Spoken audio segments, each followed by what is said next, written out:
Something is very wrong, and you are not imagining it. The President of the United States is unraveling in public, and it is escalating into something far more dangerous than political chaos. Days before the State of the Union, Donald Trump is visibly deteriorating in ways that should alarm every single American watching.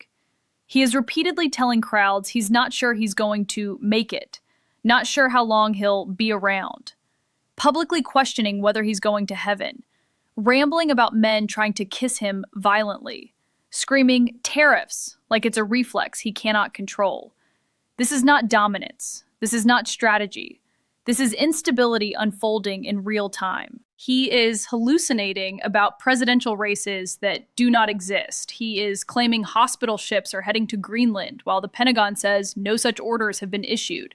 He is insisting elections were rigged by millions and millions of votes.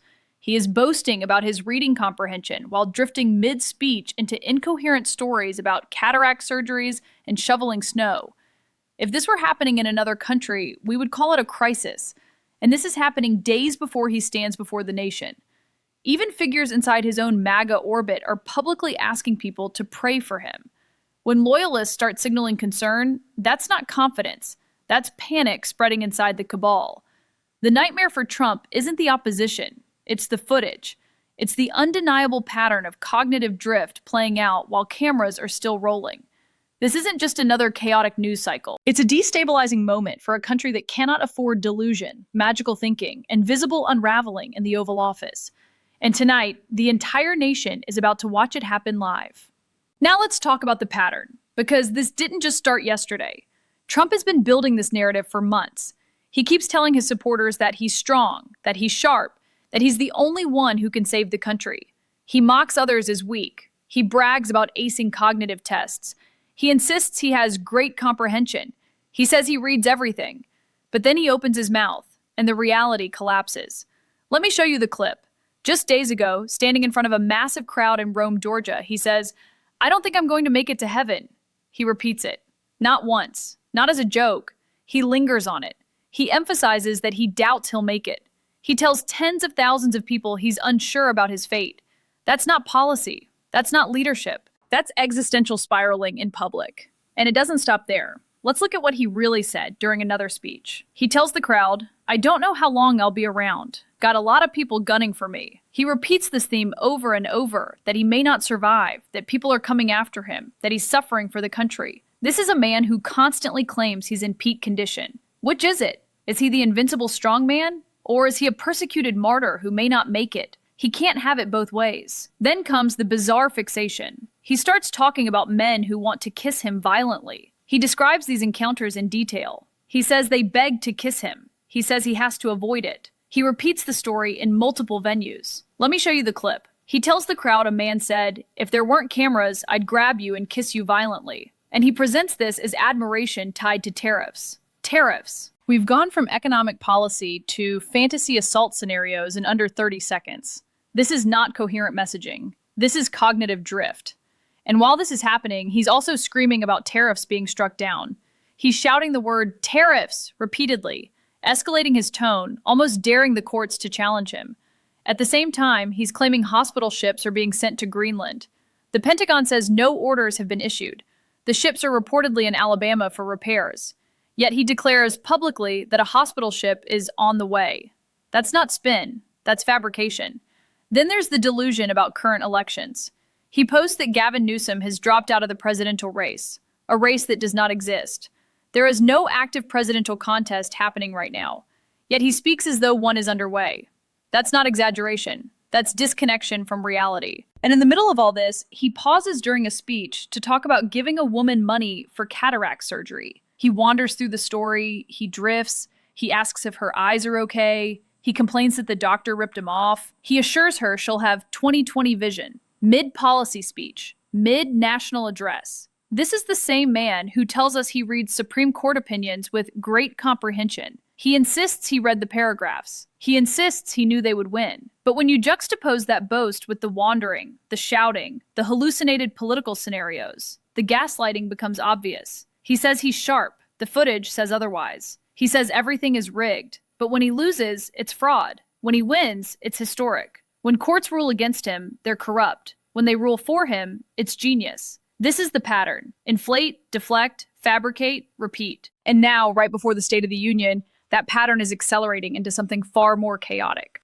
The receipts aren't partisan attacks. They're his own words. Now let's slow this down and examine the timeline. Because when you line up the statements chronologically, the deterioration becomes impossible to ignore. Start with Friday in Rome, Georgia. He is standing in front of what he describes as 56,000 people, a massive rally, energy high, teleprompters running. This should be a controlled environment. Instead, he pivots into theology and mortality. He says, "I don't think I'm going to make it to heaven." He doesn't say it once. He repeats it. He elaborates. He tells the crowd he hopes he makes it, but doubts he will. He frames himself as unworthy. Pause there. This is not standard political humility. This is fixation. Leaders don't repeatedly dwell on their impending fate mid-campaign speech unless something is spiraling internally.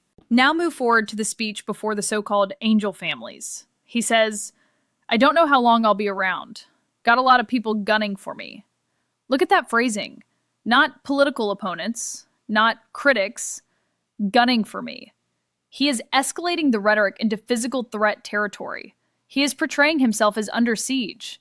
That narrative is emotionally destabilizing, and it's repeated again and again. Then we have the tariff episode. Let's look at what he does during that segment. He begins shouting, "Tariffs!" at escalating volume. He says he has to go before a court. He compares the situation to unrelated culture war issues. The transitions are jagged. The pacing is erratic. This isn't persuasive messaging. It's stream of consciousness agitation. Now let's examine the Greenland claim. He publicly announces that the United States is sending a hospital ship to Greenland. He frames it as humanitarian support. He praises cooperation with the governor. He describes it as already on the way. But according to defense reporting, Pentagon officials say no orders have been issued to deploy any naval vessels to Greenland. Hospital ships are reportedly docked in Alabama undergoing maintenance. That's not a policy disagreement. That's a factual contradiction. You cannot simultaneously have a ship en route and no deployment orders issued. Gross. And then comes the social media post about Gavin Newsom. He posts that Newsom just dropped out of the presidential race. There is no active presidential race right now, no primary in progress, no campaign underway. Yet he speaks as though one is unfolding in parallel reality. This is what cognitive drift looks like in real time. Then we move to the moment during the speech where he veers into cataract surgery. Let's walk through that. He pauses to greet someone, asks if her eyes are okay, mentions giving her a lot of money for surgery, complains that the doctor ripped him off, assures her she will have 20/20 vision, all in the middle of a public address. No connective tissue, no policy tie-in, just wandering narrative. You cannot tell me that is normal executive communication. And then, in another clip, he boasts, "I read very well, great comprehension. I read everything there is to read." This is where the gaslighting becomes almost surreal. Because what we are observing in speech after speech is fragmentation, topic slippage, emotional spikes, repetitive fixation on mortality, persecution themes, fantasy exaggerations. And then there's the repeated election claim. He insists the 2020 election was rigged by millions and millions of votes. He adds that it was shielded by COVID. He expands the conspiracy. He repeats it even when discussing unrelated topics. This is not new rhetoric, but the intensity is increasing. And intensity matters. When cognitive stress rises, coherence falls. The structure breaks down. The digressions multiply. Now let's connect this to the upcoming State of the Union. That address is scripted, telepromptered, structured, high pressure, global audience, markets watching, allies watching, adversaries watching. If what we are seeing at rallies, controlled, friendly environments, is this unstable, what happens under that spotlight? That is the real question. Because tonight isn't just another speech. It's a stress test. And the pattern over the last week suggests the system is under strain. This isn't partisan snark. This is observable behavior. Repeated references to not making it. Repeated persecution framing. Repeated factual contradictions. Repeated cognitive drift. You can call it eccentricity. You can call it bravado. But when you lay the receipts out chronologically, something else emerges. Acceleration. And acceleration in a presidency is not harmless. It's destabilizing. The footage isn't edited. The quotes aren't fabricated. The pattern is there. And the deeper you examine it, the harder it becomes to dismiss. Now, here's why this matters beyond one bizarre week of speeches. This isn't an isolated meltdown. This is part of a larger pattern of decline that has been building for years. Let's talk about stamina first. We are watching a man who once bragged about endless energy, now drifting mid-sentence, losing threads, escalating emotionally without warning.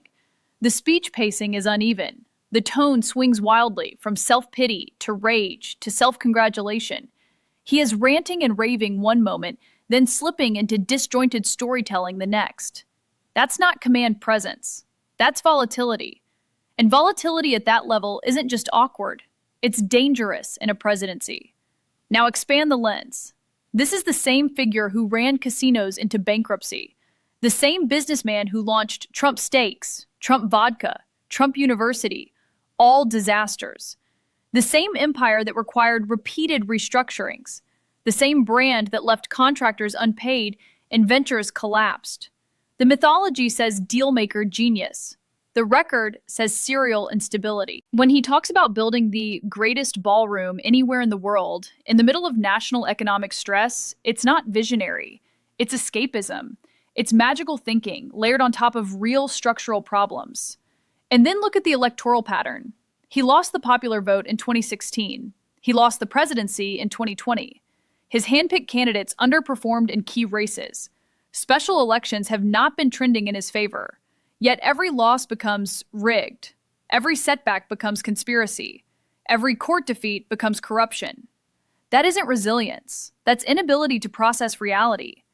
When you combine electoral denialism with cognitive drift and escalating persecution narratives, you don't get strength. You get fragility disguised as aggression. Now add the health optics. The gait looks stiffer, the posture more hunched, the delivery more strained, the breathing heavier between bursts of shouting. The camera doesn't lie. The footage accumulates. Even within his own party, the whispers are growing louder. Public prayers, private concern, nervous laughter when he veers off script. The cabal may project unity, but the body language tells a different story. And here's the bigger structural issue. Authoritarian personalities often double down as cognitive pressure increases. They escalate rhetoric. They intensify grievance.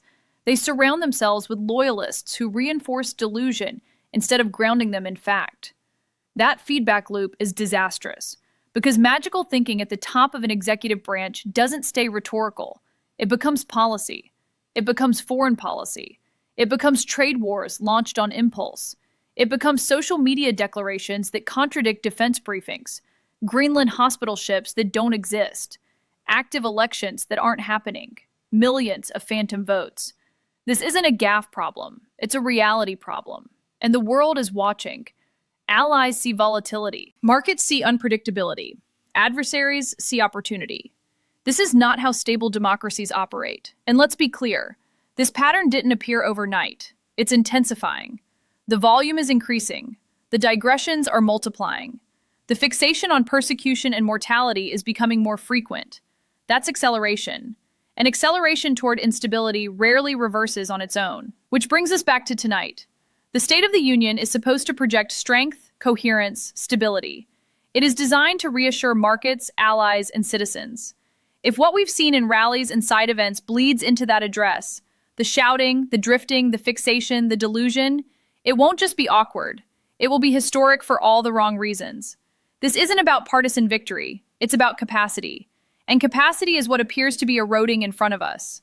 This is not one bad speech. This is not one strange anecdote. This is the cumulative weight of pattern after pattern after pattern, and patterns, when they converge, signal endings. Here's the bottom line. This is the difference between truth and delusion, between strength and performance, between leadership and magical thinking. What we are witnessing is not just another chaotic news cycle. It is a visible pattern of instability colliding with the highest office in the country. And democracies cannot function on denial, fantasy, and escalating grievance. You can disagree on policy, you can debate ideology, but you cannot govern effectively while drifting away from observable reality. The footage speaks for itself. The words are his.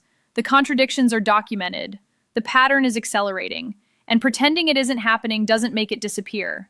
it makes it worse. If you believe accountability matters, if you believe stability matters, if you believe democracy cannot survive on gaslighting and manufactured conspiracies, then we have to keep shining a light on this.